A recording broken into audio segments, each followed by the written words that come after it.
Bismillahirrahmanirrahim. Assalamualaikum warahmatullahi wabarakatuh. Perkenalkan, nama saya Nia Putri Maharani, kelas Tadris Matematika kelas C IAIN Kediri. Langsung saja ke slide judulnya, Perkembangan Biologis dan Kognitif. Lanjut ke slide kedua, Perkembangan Biologis. Masa remaja adalah masa peralihan dari masa kanak-kanak menuju ke kedewasaan yang meliputi perkembangan biologi, kognitif, dan sosial emosional. Pengaruh faktor genetika terhadap perkembangan remaja. Sifat dasarnya ada 3. Yang pertama, genotip, yang kedua, fenotip, yang ketiga, rentang reaksi.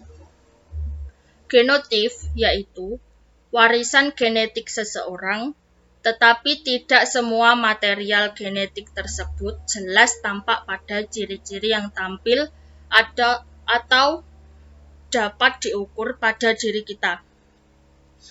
Fenotip yaitu genotip seseorang tampil dalam ciri-ciri yang dapat diamati atau diukur.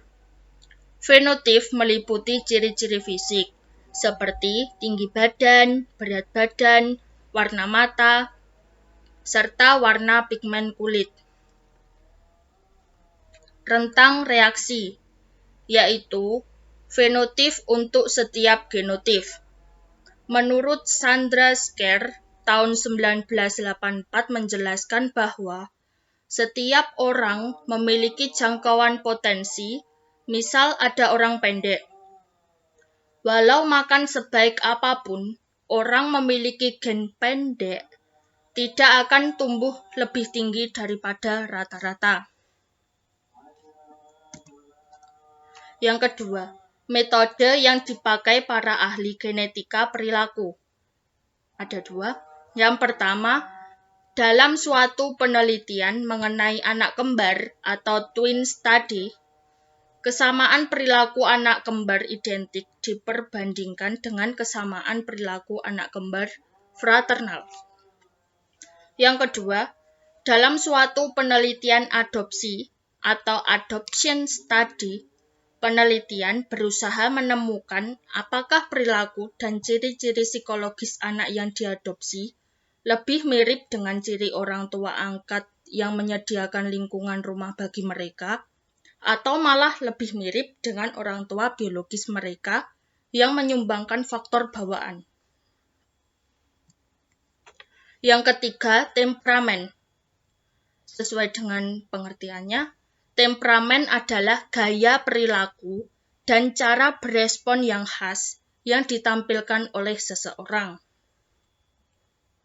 Alexander Chess dan Stella Thomas mengemukakan bahwa ada 3 kelompok temperamental, yaitu anak temperamental mudah atau easy child. Biasanya memiliki suasana hati positif, mudah mengikuti aturan atau kegiatan keseharian umum, dan mudah menyesuaikan diri dengan pengalaman baru. Yang kedua, anak bertemperamen sulit atau difficult child. Biasanya cenderung bereaksi negatif dan banyak mengeluh atau rewel. Kegiatan rutin kesehariannya tidak teratur dan lambat menyesuaikan diri dengan pengalaman baru.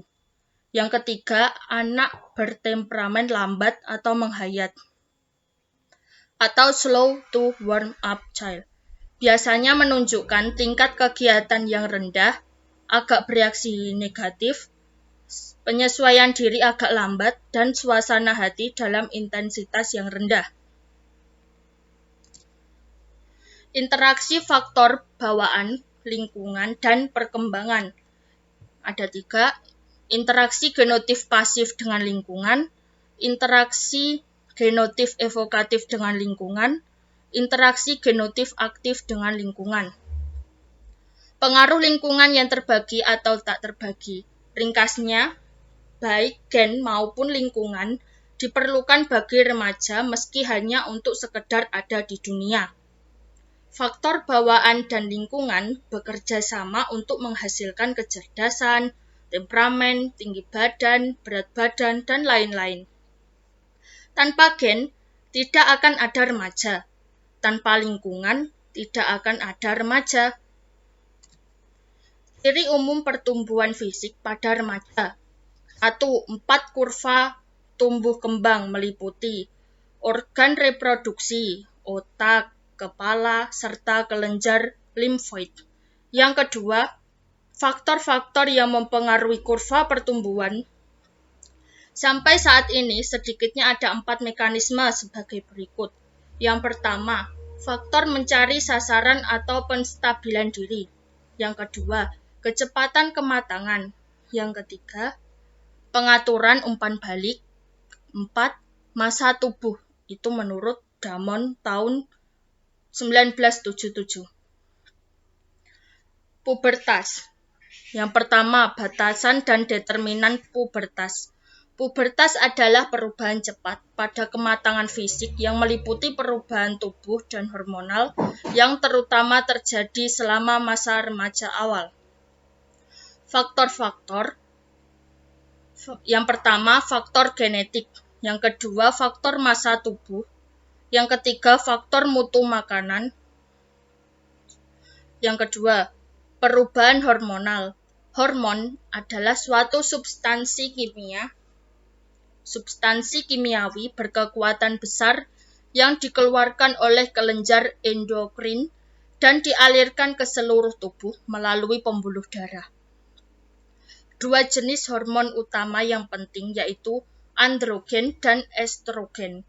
Androgen ini hormon yang dimiliki oleh laki-laki, sedangkan estrogen hormon yang dimiliki oleh perempuan. 3. Perubahan fisik. Di antara perubahan fisik yang terjadi, yang paling tampak nyata pada masa pubertas adalah meningkatnya tinggi dan berat serta kematangan seksual. Demikian penjelasan dari saya. Semoga ilmunya bermanfaat bagi kita semua. Terima kasih atas perhatiannya. Sekian, wassalamualaikum warahmatullahi wabarakatuh.